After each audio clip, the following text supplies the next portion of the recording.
Hello students, कैसे आप। Welcome to my YouTube channel Physics Style. आज का जो हमारा नेक्स्ट टॉपिक है वो है excess pressure inside the soap bubble. आज ये हम पढ़ने चाह रहे हैं यहाँ पर excess pressure inside the soap bubble. जो हमने पिछले वीडियो में जो पढ़ा था सॉरी, वो हमारे पास था axis pressure inside the liquid drops था। अब जो पढ़ने जा रहे हैं वो सोप बबल के लिए पढ़ने जा रहे हैं। ठीक है, तो यहाँ पर हमने कंसिडर कर रखा है कि लेटस ये हमारे पास में कोई भी एक सोप बबल है। Due to excess water therein increase the radius of the bubble by the small quantity del r। अब इसमें क्या है कि सेम उसी की तरह हमने जैसे यहाँ पर ये हमारे पास में कोई भी एक शो बबल है। अब यहाँ पर क्या है, इसके अंदर यहाँ क्या है, प्रेशर है, एयर है, हवा है, और यहाँ पर भी क्या है, एयर है। ठीक है, दोनों तरफ एयर है। अब यहाँ पर तो यहाँ क्या होगा, ये जो अगर बबल है तो इसका मतलब ये पानी से ही बना है। तो अब यहाँ क्या है कि ये जो सरफेस टेंशन होता है, इसका सरफेस टेंशन क्या करता है, उसको सिकुड़ने की कोशिश करता है। ठीक है, मतलब उसको एरिया को कम करना चाह रहा है। तो यहाँ पर एक मेम्ब्रेन की तरह बिहेव कर रहा है अब ये। तो यहाँ क्या है कि ये जो प्रेशर है, इनसाइड प्रेशर, और यहाँ जो प्रेशर है वो एक दूसरे को क्या कर रहे हैं, एक दूसरे के ऊपर फोर्स लगा रहे हैं। ठीक है, इसके कारण से यहाँ पर क्या होगा, अब ये जो प्रेशर है ना, अंदर वाला जो प्रेशर है, तो क्या करता है, यहाँ पर जो फोर्स लगाएगा, इधर जो प्रेशर लगाएगा वो थोड़ा सा इससे ज़्यादा लगा रहा है। इसके कारण से यहाँ पर क्या होगा कि इसकी जो रेडियस है वो थोड़ी सी बढ़ जाएगी। जैसे पिछले बार जो हमने किया था उसमें था पिछले वीडियो में, तो यहाँ पर उसकी रेडियस थोड़ी सी बढ़ गई है, डेल आर हो गई है। अब उसी के कारण से हम यहाँ पर इसको समझेंगे कि उसका एक्सेस प्रेशर कितना होगा। ऐसे यहाँ पर सरफेस टेंशन है, ठीक है, बबल का।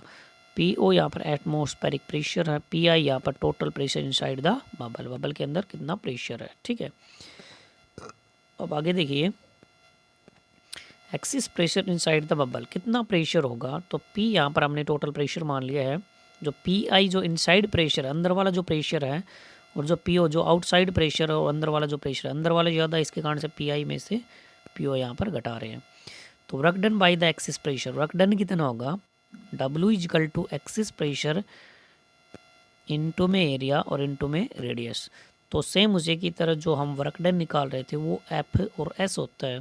S यहाँ पर डिस्प्लेसमेंट, तो इंक्रीज इन रेडियस कितना है, F यहाँ पर कितना होगा, क्योंकि प्रेशर जो होता है फोर्स बटे एरिया होता है। तो जो फोर्स निकालेंगे तो प्रेशर इनटू में A हो जाएगा। तो यहाँ पर हो गया प्रेशर इनटू में A।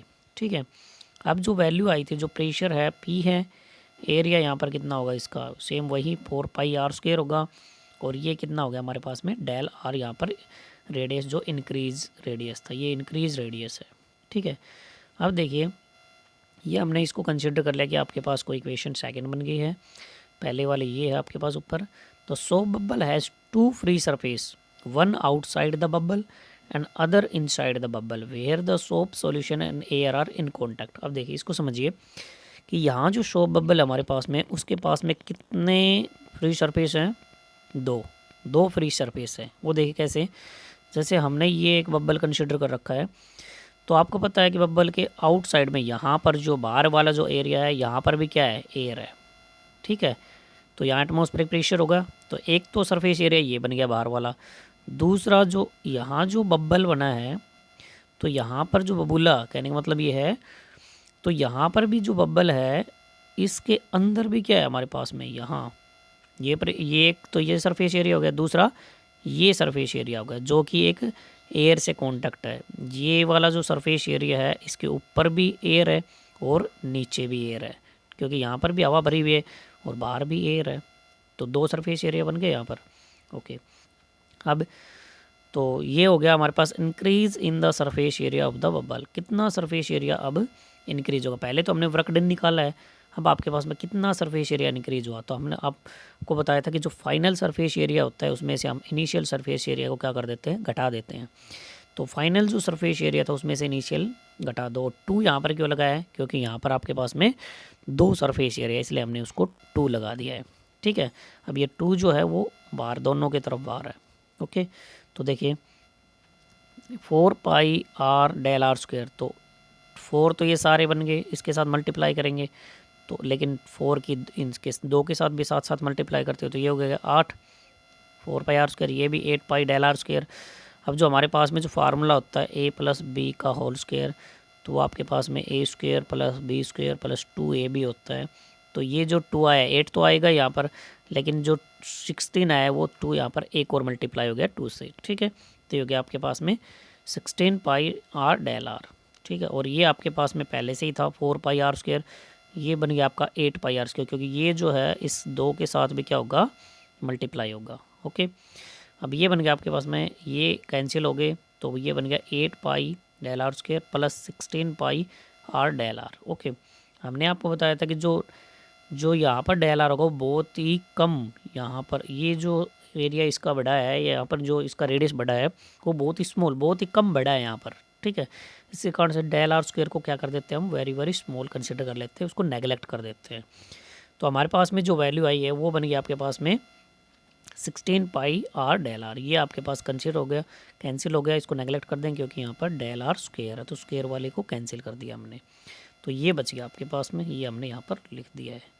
नेक्स्ट देखिए आगे इसमें, अब यहाँ पर इसकी क्या निकालेंगे, यहाँ increase in the potential energy. अब इसकी निकालेंगे increase in the potential energy कितनी होगी।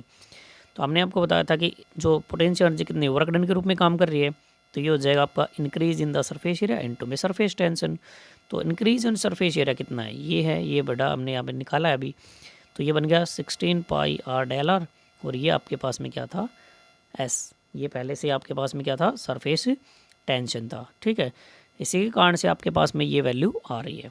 ओके, अब देखिए जो हम यहाँ से जो वैल्यू निकाल रहे हैं वो हो जाएगी आपकी from equation second and fourth. तो ये तो आपके पास में आ गई इक्वेशन नंबर 4, और सेकंड आपने ऊपर पहले से ही निकाली थी, जो वर्क डन निकाला था हमने, उन दोनों को क्या कर दें, इक्विलिब्रियम कंडीशन में कर देंगे, क्योंकि यहाँ पर जो सो बबल था आपके पास में, या फिर जो हम ड्रॉप्स कंसिडर करते हैं पहले वाले वीडियो में, तो उसमें यहाँ जो है फोर्स लगा रही है, और अंदर वाला जो प्रेशर है वो, और बाहर वाला जो प्रेशर है वो, तो ये काम कंसिडर करते हैं इसको बैलेंस कंडीशन में, इक्विलिब्रियम कंडीशन में। तो आपके पास में ये वाला जो वर्क डन है, ये पोटेंशियल एनर्जी आ रही है वर्क डन के रूप में, और ऊपर वाला जो हमने वर्क डन निकाला था वो दोनों को क्या कर दिया, इक्वल कर दिया है। तो आपके पास में क्वेश्चन नंबर 4 और क्वेश्चन नंबर 2 दोनों को हम क्या करेंगे, बराबर। अब जब बराबर करेंगे तो आपके पास में क्या आएगा, देखिए P इंटू में 4 pi r square del r is equal to 16 pi r del r into में एस। ये आपके पास में आ गया दोनों का वर्क डन। अब देखिए ये जो आपके पास डेल आर है, ये डेल आर से क्या हो गया, कैंसिल आउट हो गया। अब बच गया आपके पास में ये जो पाई था, ये भी कैंसिल हो गया। जो 4 है वो 4, यानी 4 चौक 16 हो गए, यहाँ पर 4 आ जाएगा ऊपर। तो क्या क्या वैल्यू बच गई आपके पास में, ये जो एक आर है ये इस आर से आ जाएगा, लेकिन एक आर बच जाएगा। तो वैल्यू बच गया आपके पास, यहाँ तो P बच गया, और यहाँ R बच गया, और इधर आपके पास में 4 बच रहा है, और सारा कैंसिल हो गया, यहाँ S बच गया, तो ये S लिख दिया हमने। तो ये जो टोटल बचेगी यही हमने यहाँ पर लिखी है, ठीक है। तो आपके पास में क्या बच गया, P इंटू में R, और यहाँ बच गया 4S, ठीक है। अब देखिए यहाँ क्या निकाला था हमें, इनसाइड प्रेशर, एक्सिस प्रेशर निकालना था। तो ये आपके पास में एक्सिस प्रेशर है, तो एक्सिस प्रेशर निकालना, तो ये R जो है इसके डिवाइड में आ जाएगा, तो ये बन जाएगा 4S बटे में R, ठीक है। और ये जो प्रेशर था P जो ये है, इसको हम ये भी लिख सकते हैं PI माइनस का P नोट। ओके, ये भी हम इसको लिख सकते हैं। ये जो PI होता है आपको पता है इनसाइड प्रेशर होता है, और ये जो आपके पास में PO जो होता है एटमॉस्फेरिक प्रेशर होता है। तो यहाँ पर आपने एक्सिस प्रेशर दोनों के लिए निकाल दिए हैं। जो आपने पिछले वीडियो में निकाला था वो तो था आपका लिक्विड के लिए, और ये आपने निकाल दिया है सोप बबल के लिए, ठीक है। तो उसमें जो आपके पास जो वैल्यू आई थी P इजिकल टू 2S बटे में R आई थी, और यहाँ जो प्रेशर आ रहा है P इजिकल टू 4S बटे में R। तो ये आ गया आपका सोप बबल के लिए। तो वैल्यू अलग अलग हो गई ना दोनों के लिए। तो सोप बबल के पास आपके पास ये वैल्यू बन गई, और जो आपके पास में जो लिक्विड ड्रॉप्स था उसके लिए ये वैल्यू बन गई। दोनों के लिए क्या हो गई, अलग अलग वैल्यू आ गई आपके पास में। ओके गाइज़, तो आशा है कि आपको अच्छी तरह से वीडियो समझ में आया होगा। तो लाइक और शेयर करिए, और नेक्स्ट जो हम पढ़ाएंगे उसका वेट करिए। Thank you, have a nice day and be happy.